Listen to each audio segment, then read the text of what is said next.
Kumusta sa lahat ng mga kababayan natin sa Pilipinas? Alam nyo, ilang linggo na lang at dakilang Kwaresma na.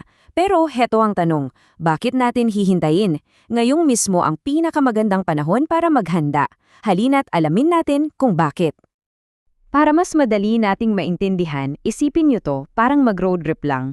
Kung may pupuntahan kang malayo at maganda, hindi ka naman basta-basta sasakay ng kotse at alis, di ba?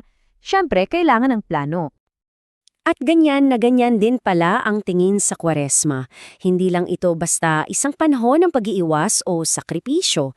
Ito ay isang sinasadya, isang intentional na paglalakbay patungo sa pinaka-importanteng celebration ng taon, ang muling pagkabuhay ni Kristo o Paska.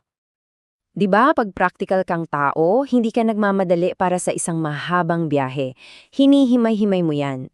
At ang simbahan sa karunungan nito, binibigyan din tayo ng ganitong panahon ng paghahanda para sa ating espiritual na biyahe. So, yun na nga. Baguhin natin yung mindset natin tungkol dito. Hindi ito isang mabigat na pasanin. Isa itong adventure. Isang paglalakbay na may malinaw at masayang patunguhan. At heto ang aha moment.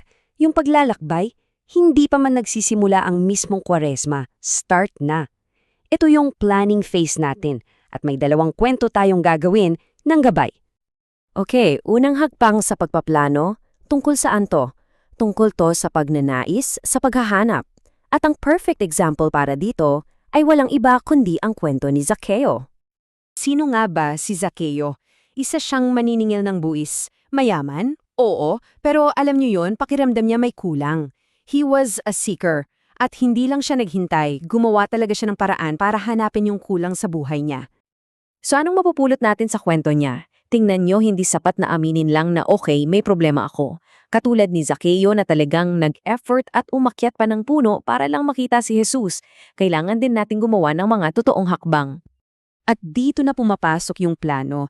Ito na yung ating pagpaplano ng biyahe. Paano natin mas dadalasan yung pagsamba, yung pananalangin, yung pagbabasa ng banal na kasulatan, at higit sa lahat, yung pagmamahal.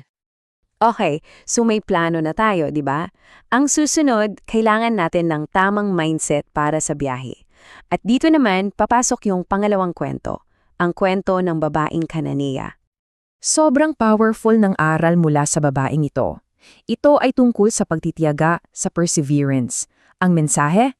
Simple lang, pero kailangang ulit-ulitin. Huwag sumuko. Huwag sumuko. Huwag na huwag sumuko. Isipin niyo yun, para sa anak niya yung hinihiling niya. Kahit parang tinatanggihan na siya sa una, hindi siya bumitaw. Pinapakita nito na sa paglalakbay natin, kailangan talaga ng tiyaga.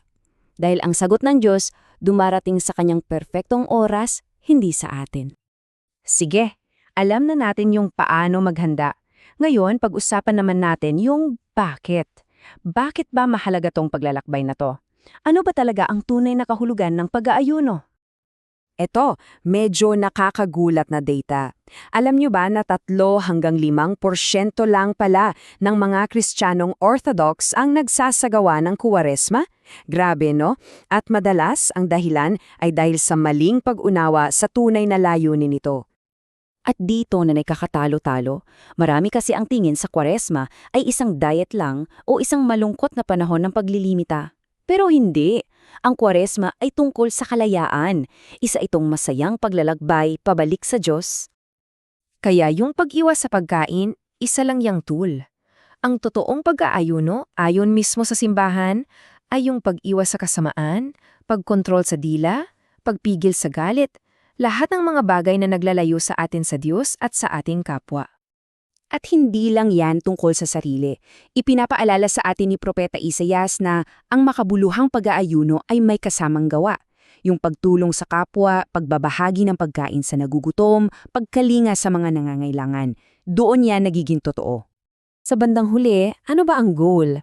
Ang pag-aayuno, para yung salamin. Tinutulungan tayo nitong makita kung ano yung mga kailangang ayusin sa loob natin. At tinutulungan tayong maunawaan na hindi natin to kayang mag-isa. Kailangan natin ng tagapagligtas para tulungan tayong makabalik sa bahay ng Ama. Alright, pagkatapos ng lahat ng yan, paano na? Paano natin sisimulan ang sarili nating paglalakbay, hindi bukas o sa isang linggo, kundi dito mismo, ngayon din? Tandaan natin, kahit anong malaking biyahe, mas masaya at mas may epekto kapag pinaghahandaan. Ganun din sa Kwaresma. Hindi natin kailangan hintayin yung official start date. Ang paghahanda, ang pagpaplano ay pwedeng-pwede nang simulan ngayon na. Kaya heto ang iiwan kong tanong para sa iyo. Paparating na ang Kwaresma. Anong paglalakbay ang kailangan mong paghandaan? Maraming salamat sa pagsama ninyo sa ating talakayan ngayon.